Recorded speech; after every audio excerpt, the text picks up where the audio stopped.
Gloire à Dieu, soyez les bienvenus, bien-aimés. C'est le docteur Moussa Touré, pasteur de l'église La Moisson, Harvest Intercontinental Church, Washington, D.C. Ça, c'est pour ceux qui se connectent pour la première fois avec nous.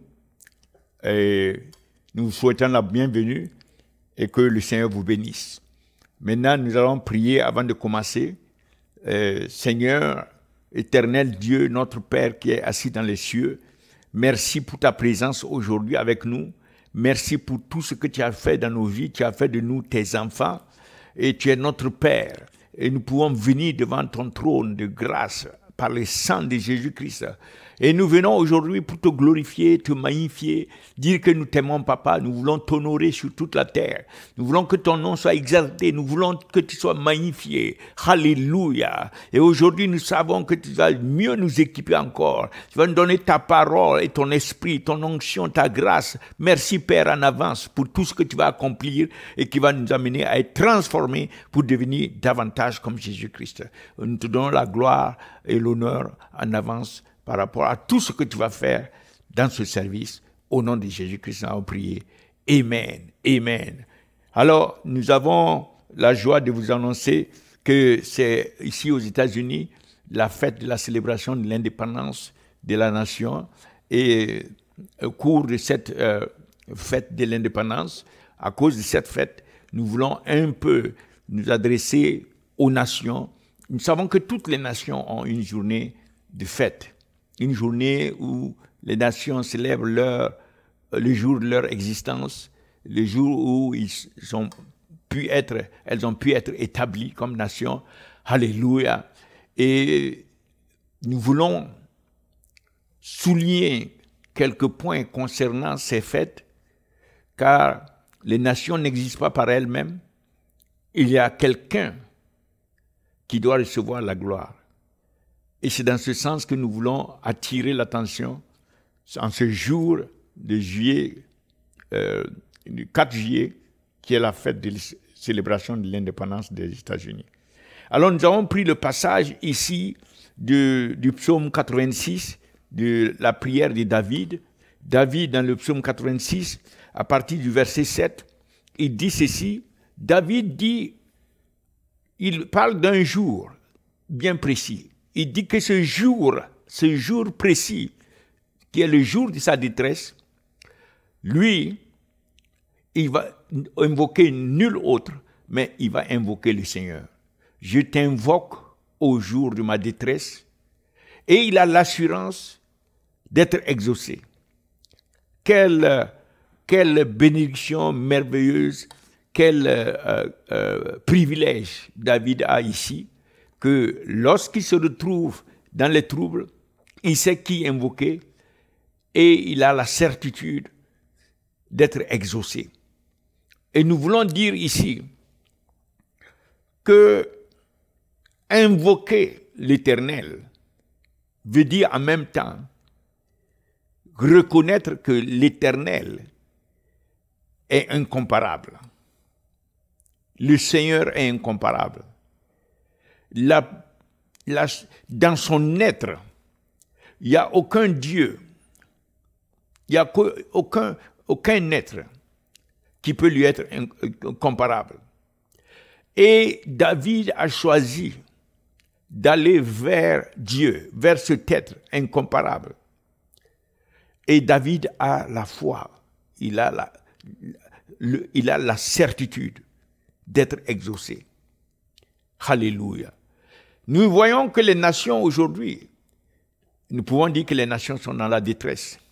Mais qui est-ce que les nations invoquent?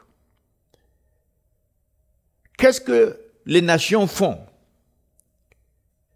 Est-ce que les nations invoquent le véritable Dieu? Y a-t-il la certitude au niveau des nations et même de cette nation que Dieu va exaucer, comme David dit ici? Alors c'est dans ce sens que je voudrais amener quelques points pour aider à ce que dans les nations, nous puissions invoquer correctement le véritable Dieu. Et le premier point se trouve au verset 8. Au verset 8, David commence par dire que nul n'est comme toi parmi les dieux. Oui, il y a beaucoup qui se disent Dieu dans les nations. Beaucoup qui se disent des éléments supérieurs, des êtres supérieurs, des êtres qui ont la maîtrise de la situation, qui peuvent changer les choses. Et les gens, beaucoup croient à ces êtres qui sont en réalité des faux dieux. Parmi les dieux, parmi tous ceux qu'on invoque comme étant des dieux. Alléluia. Tous ces dieux, ces soi-disant dieux, ne sont pas parfaits. Très souvent, ce sont des fabrications d'êtres humains. Et la plupart de ces faux dieux sont des principautés, des puissances, des dominations, des esprits méchants qui se manifestent et qui trompent les nations, qui trompent le monde pour recevoir leur attention, leur adoration. Mais David dit que Dieu, le véritable, est incomparable. Dieu, le véritable, n'a pas d'égalité. Il est en lui-même, Dieu est parfait. Sa perfection n'a pas d'égal, ni en sagesse, ni en puissance. En aucune façon, Dieu n'est comparable à tous ces faux dieux, les véritables dieux, le Père, le Fils et le Saint-Esprit. Celui qu'on appelle Seigneur. David appelle ici, il dit Seigneur. Dans son être, premièrement, il est incomparable. Ça, c'est ce que les nations devaient déclarer vis-à-vis du Dieu éternel. Ce que le peuple de Dieu doit déclarer constamment. Le véritable Dieu, Jéhovah, El Shaddai. Tu es incomparable. Ta perfection n'a aucune comparaison possible. Alléluia. Tu es unique en ton genre. Tu es celui qui est par toi-même. Avant la création, tu es. L'éternité, c'est toi. C'est l'œuvre de tes mains. Toute l'existence, c'est toi qui as créé. Alléluia. Ça, c'est l'une des clés pour louer le Seigneur de manière correcte au niveau des nations. Ce que les nations devaient déclarer. Nous devons pousser les nations à parvenir à cela, à se consacrer à ce Dieu-là, comme David a dit ici. Et David ajoute, et rien ne ressemble à tes œuvres. Rien, David n'a rien trouvé sur la terre qui ressemble aux œuvres de l'Éternel. Les œuvres de l'Éternel sont uniques. Les œuvres de l'Éternel sont elles-mêmes incomparables à quelque autre œuvre que ce soit. Les œuvres de l'Éternel glorifient l'Éternel. Les œuvres de l'Éternel louent l'Éternel. Les œuvres de l'Éternel sont tournées vers pour magnifier l'Éternel. Alléluia. Donc, le jour de la célébration de la fête de l'indépendance, la nation, bien sûr, est indépendante d'une certaine force, comme dans le cas des États-Unis, arriva à se détacher de la nation, de l'État le plus puissant de l'époque, pour pouvoir venir ici, pour créer, établir les Nations Unies, les États-Unis. C'est un triomphe, mais c'est un triomphe humain qui ne doit pas amener à devenir indépendant de Dieu. Indépendant des forces terrestres, oui, des États, de certains États, etc. Mais en même temps, la nation doit assurer sa dépendance vis-à-vis du Dieu éternel, le Dieu incomparable, le Dieu dont les œuvres ne ressemblent à aucune autre œuvre. Alléluia. Ça, c'est le premier point. Le premier point qui doit amener les nations à arriver à la conclusion qu'il n'y a pas d'autre que lui. Alléluia.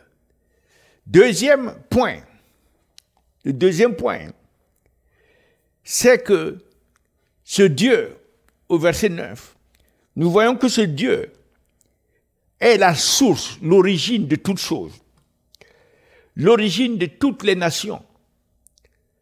L'origine, ici il dit, David dit, toutes les nations que tu as faites.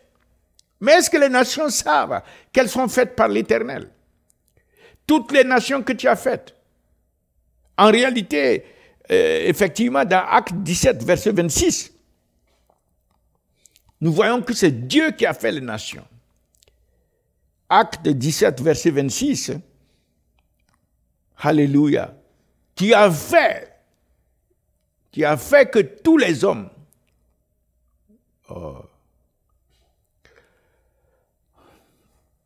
donc en anglais, revenons sur la version anglaise, où il parlait, il dit, qui a fait d'un même sang toutes les nations des hommes. Toutes les nations des hommes qui demeurent sur la face de la terre.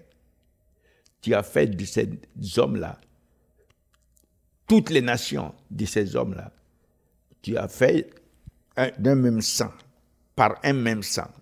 C'est le sang de Christ. Alléluia. C'est le sang de Christ. Donc nous voyons ici deux choses. La première des choses, c'est que toutes les nations qui ont été faites par l'Éternel, comme cela est dit ici, il n'y a aucune nation qui n'ait pas été faite par l'Éternel. Toutes ces nations, par le même sang, nous allons y arriver, viennent de la même source, qui est Dieu, et de ce fait, toutes les nations dépendent de Dieu. Donc même les États-Unis, quelle que soit la nation, quelle que soit son indépendance de tout le reste, doit reconnaître qu'ils dépendent, les nations, les États-Unis dépendent du Dieu éternel. La France dépend du Dieu éternel. Toutes les nations dépendent. Il n'y a aucune nation qui ne dépend pas de la source d'où elle vient. Toutes les nations des hommes viennent de la même source, de la même origine, Dieu. Alléluia. Et maintenant, le deuxième point que, voilà, dans Psaume, voilà. Deuxième point que David souligne ici, c'est que par ce sang-là, par ce sang, nous savons que la Bible dit dans Jean chapitre 1, verset 3, clairement, que toutes choses ont été faites par la parole qui est Christ. Et rien de ce qui a été fait n'a été fait sans la parole. Donc toutes les nations, effectivement, la parole le dit ici, ont été faites par Christ. Et dans Colossiens 1, verset 12 à 19, nous voyons explicité qu'il faut rendre grâce au Père qui nous a rendus capables d'avoir part à l'héritage des saints dans la lumière, qui nous a délivrés de la puissance des ténèbres et nous a transportés dans le royaume du Fils de son amour, en qui nous avons la rédemption, la rémission des péchés. Il est l'image du Dieu invisible, le premier-né de toute la création, car en lui, regardez ça, en lui, en Christ, ont été créées toutes les choses qui sont dans les cieux et sur la terre, les visibles et les invisibles, trône, dignité, domination, autorité, tout a été créé par lui et pour lui. Alléluia. Il est avant toute chose et toute chose subsiste en lui. Il est la tête du corps de l'Église, il est le commencement, le premier-né d'entre les morts, afin d'être en tout le premier. Nous voyons ici que toutes les nations viennent de Christ et toutes les nations dépendent du Seigneur Jésus-Christ. Alléluia. Gloire à Dieu. Et par la puissance de sa parole, de son évangile, par la puissance de sa grâce, toutes les nations viendront s'accroupir devant son trône, viendront devant l'Éternel. Toutes viendront se prosterner devant lui. Alléluia. Et cela est dit dans Isaïe 66, verset 23, où l'Éternel dit que nous prenons la deuxième partie. Toute chair viendra se prosterner devant moi. Toute chair viendra se prosterner devant moi, dit l'Éternel. Toute chair.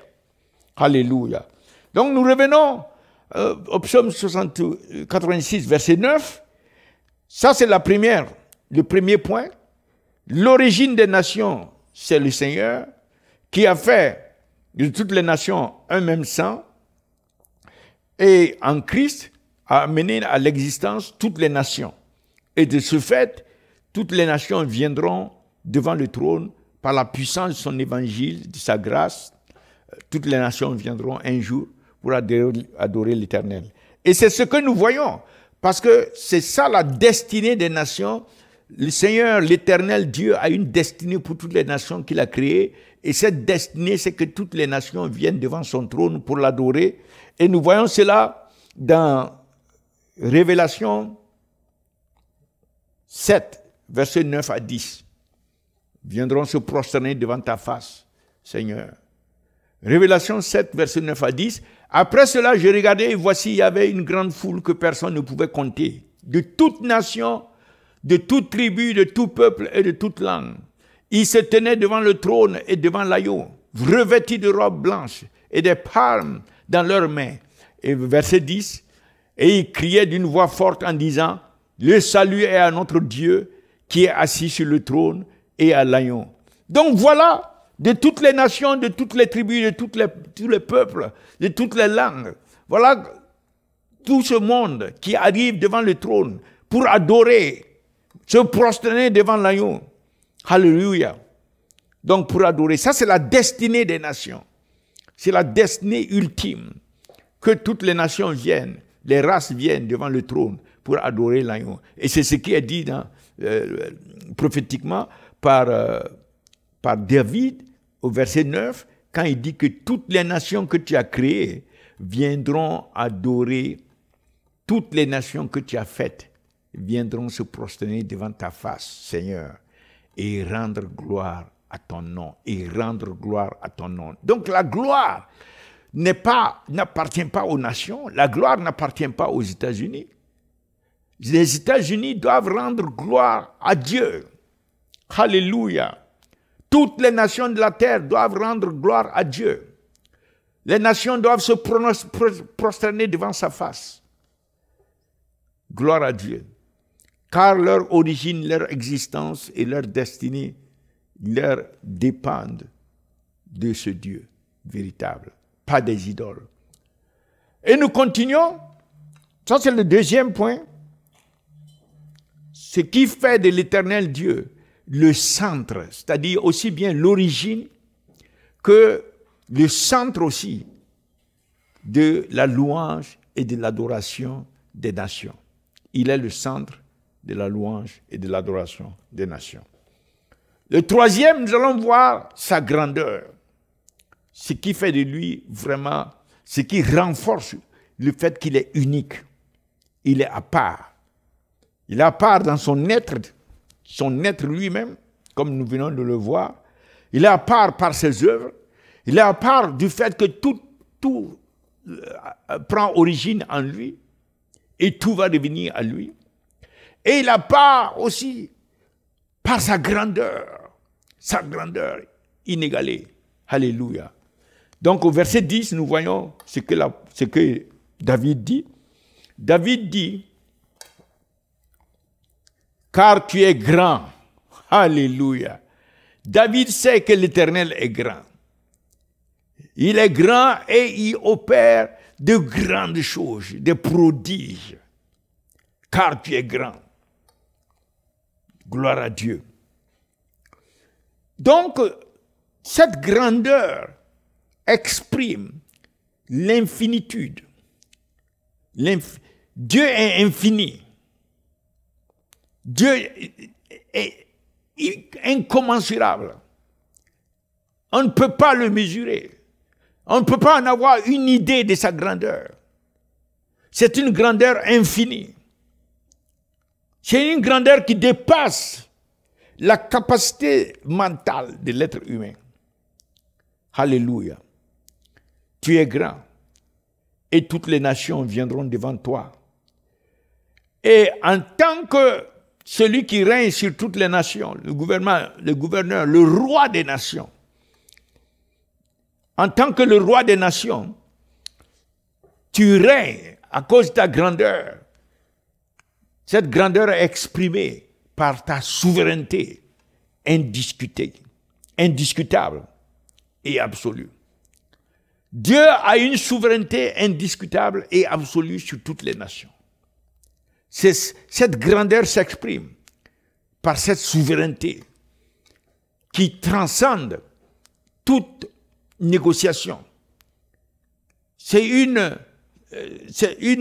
souveraineté totale, absolue, sur toutes les nations. Dieu a dit dans le psaume 33, verset 10 et 11, qu'il va amener les conseils des païens, il va les annuler, il va les réduire à néant. Et même toutes les stratagèmes seront réduits à néant. Mais que c'est son conseil, c'est son plan qui va toujours prévaloir. Et sa pensée va prévaloir de génération à génération. Il n'a pas besoin de demander l'avis de qui que ce soit. Donc, sa grandeur s'exprime par le fait qu'il est souverain sur toutes les nations et c'est son conseil qui prévaut toujours.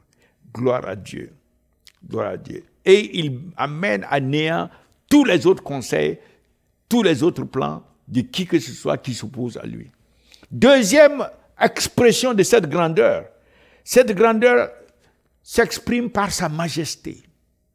Il est un roi majestueux. Sa majesté est indescriptible. Sa majesté est terrible. Sa majesté est insupportable. Sa majesté fait que les anges se cachent le visage et fléchissent les genoux. Tout ce qui vient devant lui s'écroule à ses pieds. Il est d'une majesté indescriptible. Ça, c'est une expression de sa grandeur. Alléluia. Une autre expression de sa grandeur, c'est sa puissance. Sa puissance. Une puissance irrésistible. Irrésistible. Regardez lorsqu'il y a des tonnerres, lorsqu'il y a la foudre qui descend, lorsqu'il y a nous voyons ces derniers temps, comment il y a des inondations. Ça, ce n'est rien. Mais c'est de petites expressions de la puissance de Dieu.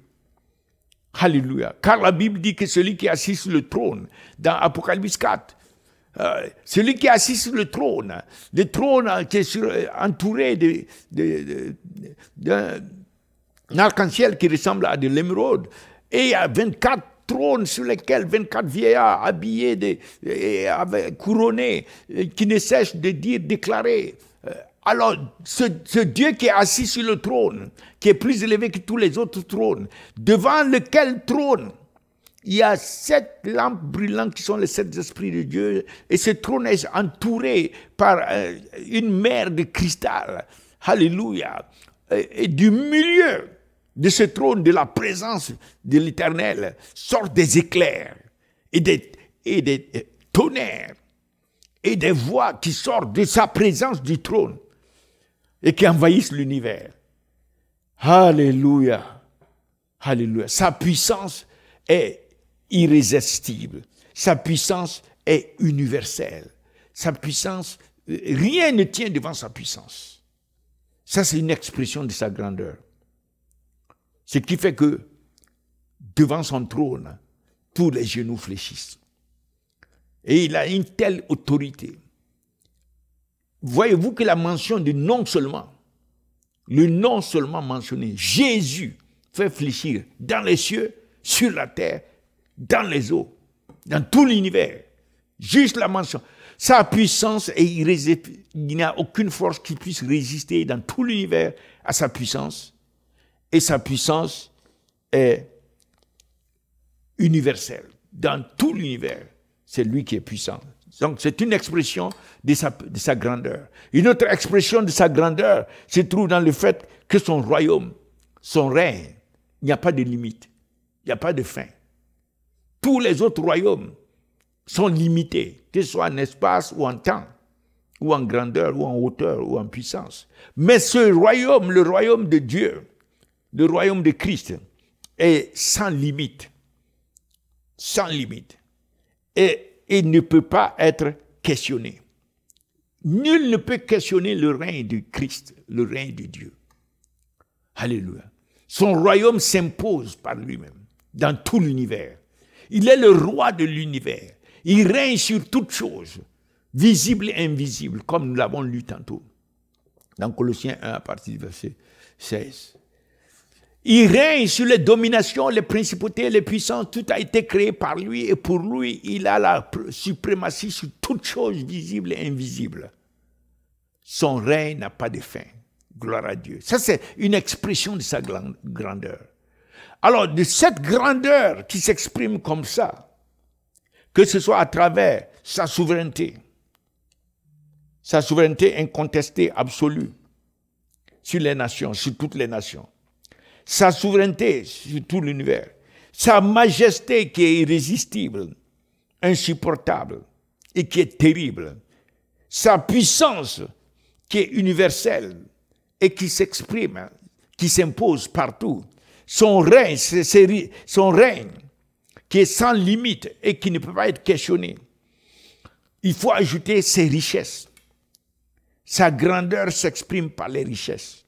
Avez-vous déjà vu des richesses sans fin, qui n'ont pas de limite? Alors Dieu, sa grandeur s'exprime par les richesses. Ces richesses sont vastes. Ces richesses sont inexhaustibles. Ça ne peut pas finir. C'est infini. Ce sont des richesses infinies. Alléluia. Gloire à Dieu. Donc les nations doivent comprendre la grandeur de Dieu. Les croyants doivent comprendre la grandeur de Dieu. Et c'est cela qui amène toutes les nations, lorsqu'elles commencent à comprendre la grandeur de Dieu, toutes les nations alors vont commencer à le reconnaître. Que tu es Dieu seul. Toi seul, voilà. Car tu es grand et tu opères des prodiges. C'est-à-dire que ce qu'il fait est incomparable. Ces prodiges seront là pour le louer, pour exprimer sa grandeur. Et ce sont ces prodiges. Parmi ces prodiges, nous en avons parlé de quelques-uns. Alors, quelques-unes. Toi seul, Dieu, toi seul, tu es Dieu. Toi seul, tu es Dieu. Ça veut dire, non seulement il n'y a pas d'autre qui te soit comparable, il n'y a pas d'autre qui puisse être comme toi. Ça, c'est un aspect du fait qu'il est seul. Il n'y en a pas qui puisse être comparable à lui, qui soit comme lui. Il n'y en a pas. On ne peut pas en trouver, ni dans l'éternité avant. Dans l'éternité avant, nul n'a jamais été présenté comme comparable à Dieu. Et cela ne sera jamais trouvé dans l'éternité à venir. Aucun être qui soit comparable à Dieu. Il n'y a aucun qui soit comme lui. Et dans le présent, et chaque jour qui sera un jour, appelé un jour, il n'y aura jamais quelqu'un qui soit comme lui. Ça, c'est le fait qu'il est seul. Mais en plus de cela, non seulement il est incomparable et qu'il n'y a aucun qui soit comme lui. Mais en plus, c'est que à part lui, mis à part lui, il n'y a pas de Dieu. Il est exclusif. Il est unique. Le Dieu véritable, vivant. Il est le Dieu très haut. Le Dieu qui n'a ni commencement ni fin. Le Dieu qui habite dans une lumière inaccessible. Lui-même étant la lumière, habite dans la lumière. C'est-à-dire Dieu habite en lui-même. Car le ciel, il a créé le ciel pour y établir son trône. Mais ça ne veut pas dire que c'est son habitation.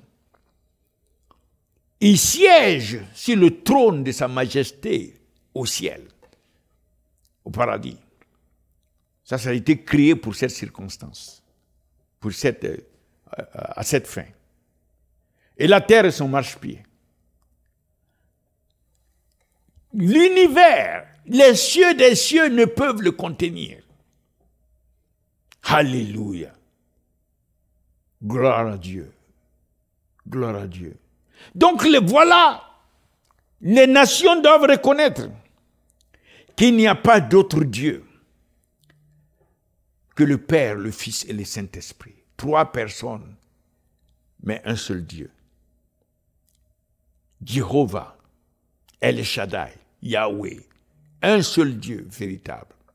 Et les célébrations dans les nations, des jours de fête ou de l'indépendance, doivent être des jours de célébration du Seigneur, des jours de célébration de Dieu, ce Dieu, d'où ces nations tiennent leur existence.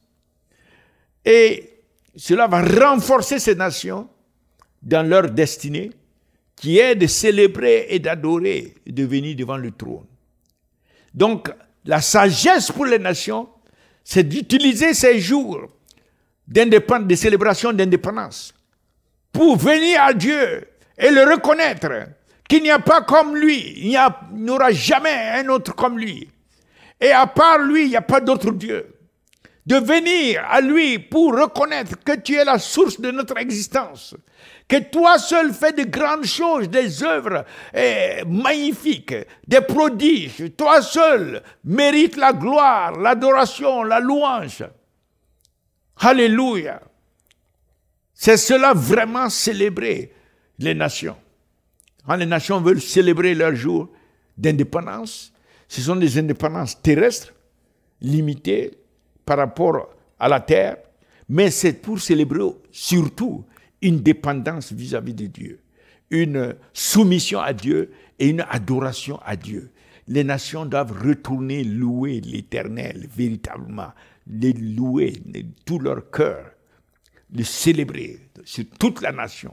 Sur toute la nation, tout le monde doit venir dans toute la nation pour célébrer l'Éternel, pour l'élever, pour le louer, l'adorer, parce qu'il est digne. Tu es digne, Yahweh, tu es digne d'honneur, de gloire, de louange, tu es digne de recevoir l'adoration des nations. Tu es digne, Seigneur éternel. Nous te bénissons, nous te glorifions. Toi qui es grand, toi qui es tout-puissant, toi qui n'as ni commencement ni fin, toi qui avant la création tu existes, et la création ne peut pas t'expliquer. La création n'est qu'une expression de ta magnificence, une expression de ta puissance, une expression, mais ne peut pas être celle qui peut te expliquer ton origine. La création est venue parce que toi tu es Dieu.